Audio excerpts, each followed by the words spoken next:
Здравствуйте, на телеканале «Новый век» программа «Вызов 112», в студии Сергей Хайдаров. И мы расскажем, как сегодня утром дерево убило человека. Вы дождетесь, когда кого-нибудь убьет, тогда вы будете делать. Как ртуть оказалась в обеде семьи с двумя маленькими детьми. Следствие предполагает, что подложить ядовитое вещество в пищу мог кто-то из присутствующих в доме родственников. Почему футбольные ворота упали прямо на голову 10-летнего мальчика? Мальчики, на ворота не вешаемся! Самодисциплина! А также хроника дорожных происшествий. Там рука сломана, нос вроде еще что-то. Это и не только прямо сейчас. Устроили крупное ДТП и убежали с места происшествия. На улице Васильченко автомобиль Volkswagen Golf на полном ходу протаранил фургон Toyota. После того, как водитель последнего вышел из машины, чтобы выставить знак аварийной остановки, водитель и пассажиры легковушки успели скрыться в неизвестном направлении, оставив при этом автомобиль на дороге. С места происшествия репортаж Анны Городновой. С деревни ехал домой. Валерий Золотов, водитель фургона, рассказал, спокойно супруга ехал в направлении дома. На пересечении улиц Васильченко и Восстания почувствовал сильный удар сзади. Горел красный сигнал светофора. Я стал притормаживать. И вот видите, да, вот аварийный знак, вот где стрелка чуть дальше. В это же время я получаю на полной скорости, меня въезжает Volkswagen. Моя машина покатилась по инерции и вот выехал туда вправо. Выйдя из машины, мужчина понял, что их на полном ходу протаранил автомобиль Volkswagen Golf. Он подошел к легковушке, чтобы разобраться, в чем дело, и поговорить с водителем, но диалог у них так и не завязался. Я говорю, вы будете вызывать сотрудник ДПС? Они сказали, мы вызывать не будем, тебе надо вызывать. Валерий решил вызвать инспекторов сам, и только было отошел, чтобы поправить аварийный знак, вернувшись обратно, был сильно удивлен. Потом подхожу к машине, уже никого нету. То есть они скрылись. Все, что успел запомнить Валерий, в автомобиле находились двое мужчин лет 30. Водитель и пассажир, говорит, вели себя неадекватно. Прибывшие на место автоинспекторы вызвали следственно-оперативную группу. Эксперты сняли отпечатки пальцев. Им теперь предстоит выяснить, кому принадлежит автомобиль, не был ли он в угоне, а также кто управлял им.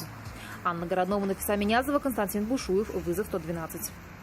Протаранил отбойник и хотел покинуть место происшествия. Все произошло на перекрестке улиц Сахарова и Кайбецкая. Водитель автомобиля Джили Отака не справился с управлением и вылетел в ограждение.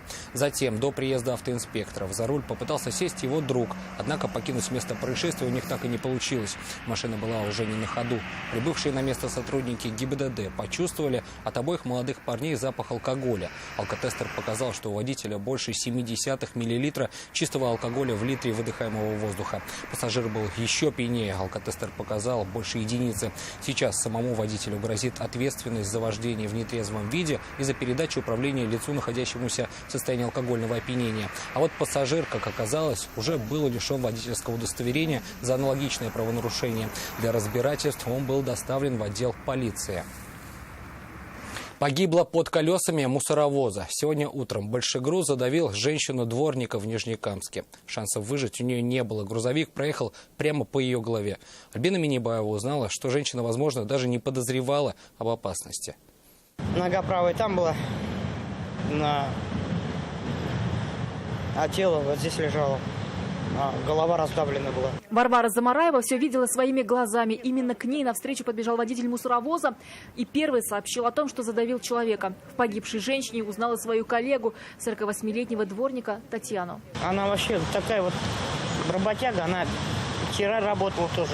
Татьяну любили все жители дома 76А на улице Химиков. Она много лет следила за чистотой, жила одна, воспитывала племянницу. Ее сестра умерла несколько лет назад. Говорят, она, скорее всего, ничего не поняла и не подозревала об опасности. Она глухая.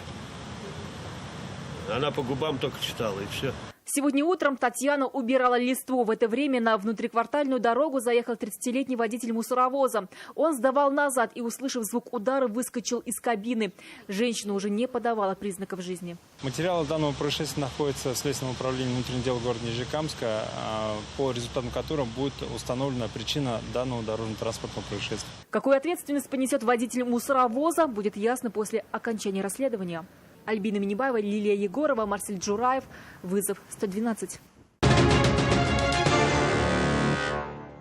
В Альметьевске попытались отравить семью с 2 детьми макаронами с ртутью. Об этом сообщает Следственный комитет. По версии следователей, члены семьи обнаружили в своих тарелках шарики ртути. Они же были и в кастрюле. На тот момент за столом находились 6 человек, включая 2 малолетних детей, одному из которых год, второму 8 лет. Кроме них в доме была и 78-летняя бабушка, которая обедала отдельно. Спустя некоторое время после еды 61-летний хозяин дома почувствовал себя плохо. У мужчины взяли кровь на анализ, который показал повышенное содержание ртути. Как полагает следствие, отравить людей мог кто-то из родственников, находящихся в момент происшествия в доме. По данному факту Следственным органом Следственного комитета Российской Федерации по Республике Татарстан возбуждено уголовное дело по статье «Покушение на убийство». В настоящее время решается вопрос о назначении химической экспертизы, а также психолого-психиатрической экспертизы в отношении 78-летней матери хозяина дома. Дерево упало прямо на голову 65-летнего мужчины. Пострадавший скончался на месте. Трагедия произошла сегодня утром в Нижнекамске. Айрат Назипов узнал, что жители соседних домов уже давно били тревогу и боялись чего-то подобного. Полиция, скорая помощь и толпа зевак. Возле дома 10 на улице Тукая дерево упало прямо на 65-летнего мужчину. Он шел с работы домой. Внезапный порыв ветра. Березу буквально переломило пополам. Ствол попал человеку прямо в голову. Подружки Кристина и Милявша прошли по этой дороге за несколько минут до трагедии. Трясет очень. Потому что могли мы быть на этом месте. На секунду буквально. В метре от сломанной березы поваленная рябина. Даже не очень сильного ветра хватило, чтобы свалить деревья. Жильцы близлежащих домов этому ничуть не удивляются. Аллея старая, посажена еще в 63-м году прошлого века. И ЧП здесь уже случались. Прошлой осенью на этом месте пострадали сразу 3 припаркованных автомобиля. 2 года заявление пишу, разрешение есть. Но перед несчастный случай ждут. Все, сделаем. Она и говорит, соседка это. Говорит, вы дождетесь, когда кого-нибудь убьет, тогда вы будете делать. Дождались, да. Сейчас все ждут заключения криминалистов. Коммунальные службы от каких-либо комментариев отказываются. Жалоб же много было на эти деревья. Сейчас приедет следственная оперативная группа, они будут рассматривать этот случай. Пока никаких. По какой причине упало дерево и есть ли в этом чья-то вина, сейчас должны установить следователи. Айрат Назипов, Наталья Лушникова, Рафаэль Ракипов. Вызов 112. Ворота упали на 10-летнего мальчика после республиканских соревнований по футболу в Нижнекамске. Юный футболист повис на них, после чего конструкция упала ему прямо на голову. Подробности в репортаже Алины Мусиной. Мальчики, на ворота вешаемся! Самодисциплина! Обязательно ответственность за свое здоровье! Печальный урок тренер усвоил. 10-летний мальчик повис на воротах и стал раскачиваться. Конструкция упала ему прямо на голову. Основной удар пришелся на затылок. Мальчика срочно госпитализировали. Ребенок был в предкомовом состоянии. Диагноз – черепно-мозговая травма. Мы созвонились с ДРКБ, нейрохирургами. Было рекомендовано транспортировать ребенка в Казань, в нейрохирургическое отделение для дальнейшего лечения. Состояние 10-летнего мальчика оценивается как стабильно тяжелое. Его перевезли в Казань и сделали сложную операцию. Реабилитация займет около месяца. Футбол, если и сможет вернуться, то не раньше, чем через год. То есть алюминиевые легкие ворота, они переносные, тут крепеж не предусмотрен у них. Но легкие ворота. И у них всякие там тренировочные процессы, они играют там, вот они даже половину поля еще поделили на половину. Возраст маленький, поэтому для этого и нужны эти ворота. Что стало причиной трагедии? Детская шалость или недосмотр взрослых? Сейчас Следственный комитет проводит проверку. Они усматривают в причинах произошедшего оказание услуг, не соответствующих требованиям безопасности. Алина Мусина, Алсу Арсланова, Рафаэль Ракипов. Вызов 112. 3 человека пострадали в результате крупного ДТП на пересечении улиц Айдинова и Островского. Там столкнулись Kia Spectra и Lada Priora. Как именно произошло столкновение и как себя чувствуют пострадавшие, узнавала Нафиса Минязова.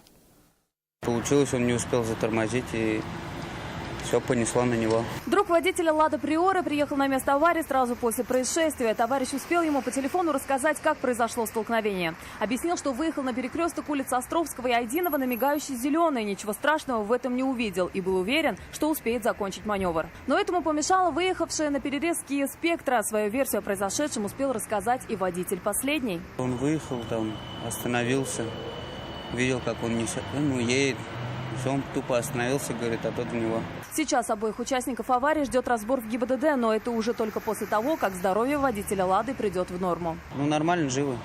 Там рука сломана, нос вроде, еще что-то. Также пострадали и пассажиры обоих легковушек. 26-летний пассажир Kia получил ушибы лобной области, грудной клетки и коленного сустава. А 22-летний молодой человек из Лада Приора был госпитализирован с пневмотораксом. Основная сила удара пришлась именно на пассажирские стороны обоих автомобилей. Также в аварии сильно пострадал и водитель отечественного. Его также с различными травмами госпитализировали в 7-ю городскую больницу. Нафиса Минязова, Константин Бушуев, вызов 112.